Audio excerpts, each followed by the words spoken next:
موږ د رسنیو نه همدې وجې نه ډار هم نه لرو، ویر هم د رسنیو نه لرو، ځکه الحمدلله اسلامي امارت په صف کې غلا نشته، فساد نشته، رشوت نشته او غلامي نشته. الحمدلله دا څه نشته.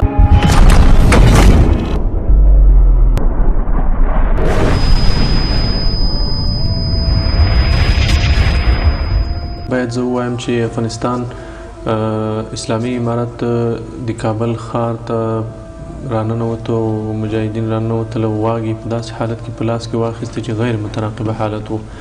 د داسې حالت تصور نه و شوی. موږ څه چې توافق پرې شوی و، یو په د ضمني توافق ورته ویلی شو یا د غیر مستقیم توافق ورته ویلی شو د غني او د غني د ټیم سره، هغه دا و چې دوی د قدرت په سوله ییز ډول انتقال کی او اسلامي امارت مجاهدین به د کابل ښار ته ننوځي. متاسفانه د غیر مترقبه تیښته او هیواد د کابل ښار او دغه حکومتي بنسټونه داسې پرېښودل دا یو لویه اشتباه وه د دوی لخوا هم او توافق هم په دې نه و شوی. متاسفانه که چېرته دوی د خپلې بې ځایه سرتنبګۍ نه کار نه وی اخیستی نو مشکلات بیا ډېر نه رامنځته کېدل. ډېر زیات مشکلات چې اسلامي امارت اوسه پورې هم د هغې د حل کوشش کوي، هغه د بنسټونو پاشي وه. دا بنسټونه په یو ډول نړېدل وو، اگر چې داسې نه دي نړېدلي چې موږ هر څه مو له لاسه ورکړي دي، خو بیا هم متاسفانه دومره حد پورې موږ شاته راغلو چې تر اوسه پورې موږ لګیا یو هغې حالت ته موږ نه یو رسېدلي. لا کوشش کوو چې هغې حالت ته ورسېږو. کوشش مو هغه وخت کې هم دا و د اسلامي امارت مجاهدین ځکه کابل ښار ته راننوتل چې دلته دوی دا حکومتي بنسټونه خالي کړله، حوزې خالی شوې، ارګ خالی شو، وزارتونه وزیران وتښتېدل، نو خلکو چور پیل کړو. په تاسو د پیښې د صحنې شاهدان وئ، دلته په ځینو ځایونو کې چور پیل شو. اسلامي امارت مجاهدین مجبور شول چې هر څه که رامنځته کېږي باید د کابل ښار د چور نه وژغورل شي، دولتي بنسټونه د خلکو شتمنۍ باید چور نه شي. اسلامي امارت مجاهدینو ته حکم وشو چې دوی د کابل ښار ته ننوځي او امنیت دې په غاړه واخلي. د هغې نه وروسته لومړی کار چې موږ ته ډېر مهم و هغه د کابل ښار امنیت و، ځکه حکومتي نظامي ځواکونه چې هغه وپاشل شول، له منځه لاړل، نو د امنیت واګې د موږ غاړې ته راولوېدې، موږ د امنیت واګې موږ واخیستې. نو اول کار چې ضرور و چې باید کړی مو وی الحمدلله په ښه طریقه انجام شو، هغه امنیت و. امنیت ټینګ شو او په هیواد کې خصوصا د کابل په ښار کې امنیت دی. پیښې لرو موږ طبعا هغې نه انکار نشي کېدلی، خو په نسبي ډول که په مقایسوي ډول ووایو د هغې حالت وخت سره الحمدلله تاسې شاهدان یې د کابل ښار امنیت ټینګ شوی. اول خو انشاءالله د موږ هیله دا ده چې هغې حالت ته به نه ځو، بلکې زه په ډاډ ویلی شم چې داسې حالت ته به موږ نه ځو انشاءالله. اسلامي امارت مجاهدین د کشر نه تر مشر پورې یو تعهد لري، یو فکر، یو عقیده لري. اصل کې په نظام کې ژمنتیا ډیره مهمه ده. که چېرته په نظام کې د نظام خلک ژمن واوسي، ژمن وي، خپل مسؤلیت ته هر سړی ژمن واوسېږي، امن راځي، هیواد ژغورل کېږي. الحمدلله د اسلامي امارت مجاهدین له د مشر تر کشر دا ټول ژمن دي، خپلو دندو ته ژمن دي.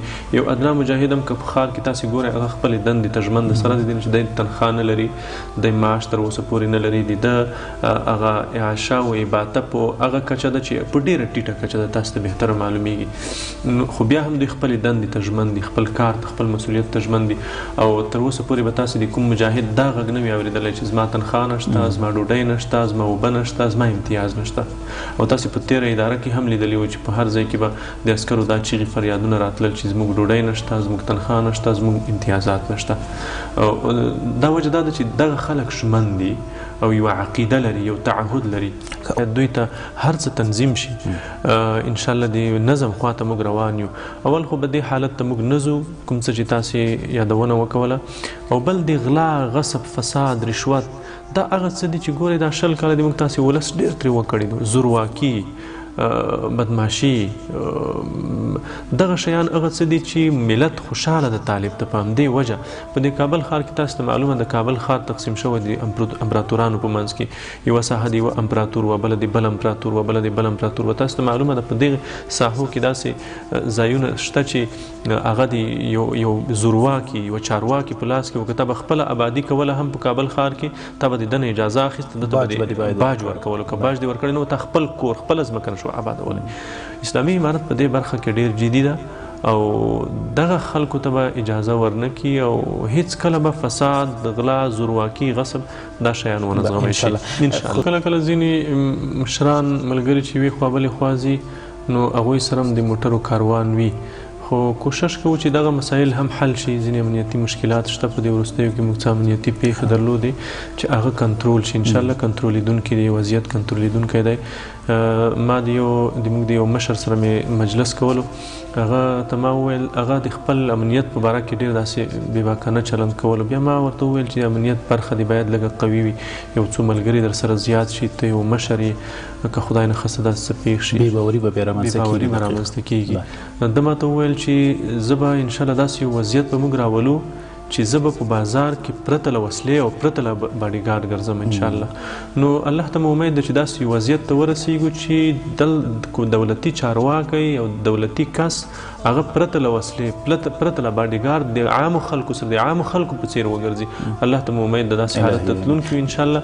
یو خو ګورئ د راتلونکي په اړه به انشاءالله موږ یو څه چې ډېر مهم دي زه یې غواړم یادونه وکړم. اسلامي امارت مشرانو کې د رهبرۍ په کچه حتی پالیسي هم دا ده چې اسلامي امارت چې کوم څه نشي کولی هغه نه وایي، کوم څه چې کولی شي هغه وایي.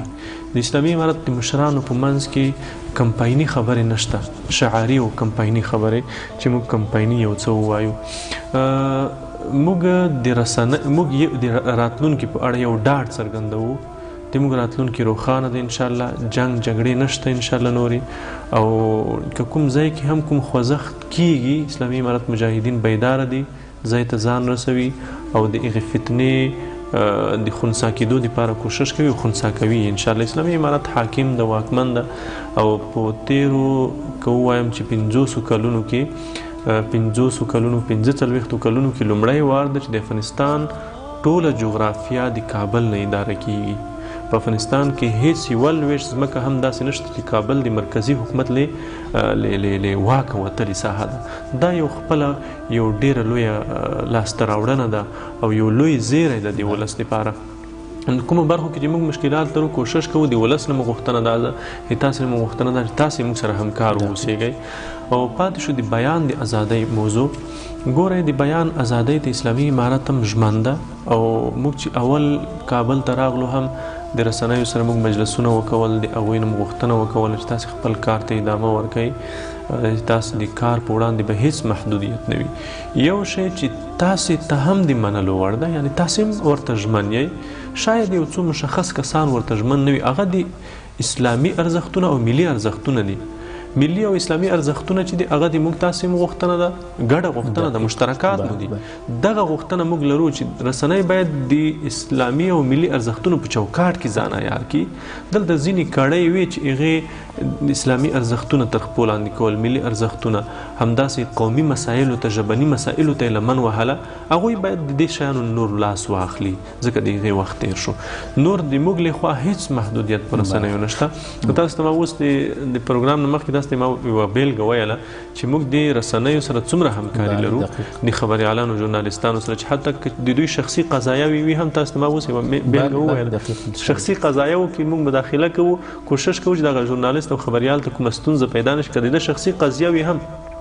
نو تاسو ته ما اوس قصه وکړه چې یو خبریال د څو ورځې مخکې یو څوک په کابل ښار کې په موټر والی ده. بیا نو ما هغه کس د حوزې نه راخلاص کړو، ځکه هغه ما ته وویل چې کس سره موږ موضوع حل کړو. اوس دا 2-3 ورځې کېږي هغه کوم کس چې په موټر والی ده هغه ما ته زنګونه وهي چې قاري صاحبه سړی د ما نه خلاص کړی ده. حوزې والا هم زنګونه وهي چې قاري صاحبه سړی دا خلاص کړی ده، هغه راوغواړه دلته دوی دعوه لري. قضیه نه ده. یعنې موږ د رسنیو سره د ژورنالستانو سره تر دې کچې همکاري لرو. د رسنیو په اړه یو منفي ذهنیت شته د موږ په منځ کې، یو نفرت شته هغه وجه دا ده چې په تېرو 20 کلونو کې رسنۍ هم که ټولې نه ووایم خو ډېرې رسنۍ داسې وي چې د کابل ادارې او د امریکایانو لخوا استخدامېدې او دا د جنګ یو ابزار و، د جنګ یو وسیله وه، د جنګ د وسیلې په توګه وکارول شوې. همدا دلیل ده چې د موږ په منځ کې یو ذهنیت شته، منفي ذهنیت شته د رسنۍ، چې رسنۍ یعنې زموږ دښمنۍ، رسنۍ یعنې زموږ دښمنان، رسنۍ هغه څوک چې 20 کاله د موږ په خلاف جنګ کې برخه اخیستې ده. دا یو ذهنیت شته. څنګه کوشش کولی شو چې دا ذهنیت واړو؟ دا د موږ تاسې ګډ کار ته اړتیا لري. موږ تاسې باید ګډ کار وکړو چې رسنۍ ثابته کړي چې رسنۍ اوس د نظام رسنۍ اوس که د نظام خلاف څوک ته هماغه ډول باید د هغې په مقابل کې ودرېږي څنګه چې ته پرون د طالب په مقابل کې ولاړ وې. او استدلال دې هم دا و چې زه د نظام سره ولاړ یم، مقابل دی هغه چا کې ولاړ چې د نظام په خلاف. نه چې طالب نظام ونیو، نظام خو یې ونیو، هغه د نظام نیولو طرز او طریقه هغه چې هر ډول ده، خو نظام یې ونیو، حاکم شو په ټوله خاوره باندې، په ټول هیواد باندې حاکم ده، امن ټینګ کړی ده، هیواد ټول په لاس کې ده، نو کابینه جوړه شوې ده، تشکیلات تقریبا بشپړېدونکي دي. اوس باید رسنۍ هماغه ډول تعامل وکوي. زه وایم چې د نظام ملاتړ دې وکوي. زه دا هم نه وایم چې د نظام د په پټو سترګو ملاتړ وکوي. په نظام کې که کومه ستونزه وه، رسنۍ حق لري چې د خپلو لارو، خپلو اصولي لارو نه تنقید وکوي. دا د دوی حق ده. رسنۍ چې هغه د نظام یو څارونکې قوا ده چې نظام باید وڅاري او څوک فساد ونه کوي، غلا.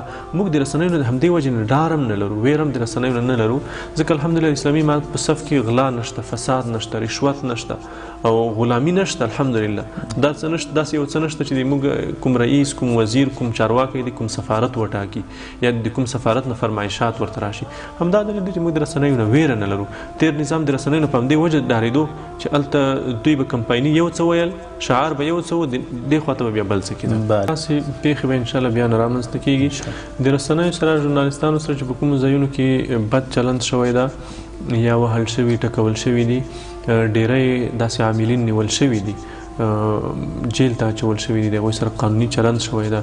ځینې هغه څوک چې هغه بد چلند کړی د هغوی تهدید شوي دي، هغوی پوهول شوي دي چې باید د رسنیو سره په راتلونکي کې داسې برخورد ونه شي، هغوی پوهول شوي دي. یوه یادونه ضرور بولم، هغه دا ده چې ګورئ مظاهرې چې کله کېږي، د مظاهرو دپاره خو موږ په هیواد کې قانون لرو، تېرې ادارې هم یو قانون درلود. کله چې مظاهره کېږي په ټولو متمدنو هیوادونو کې، پرمختللو هیوادونو کې د رسنیو د مظاهرو دپاره یو چوکاټ شته، د لاریونونو دپاره یو چوکاټ شته.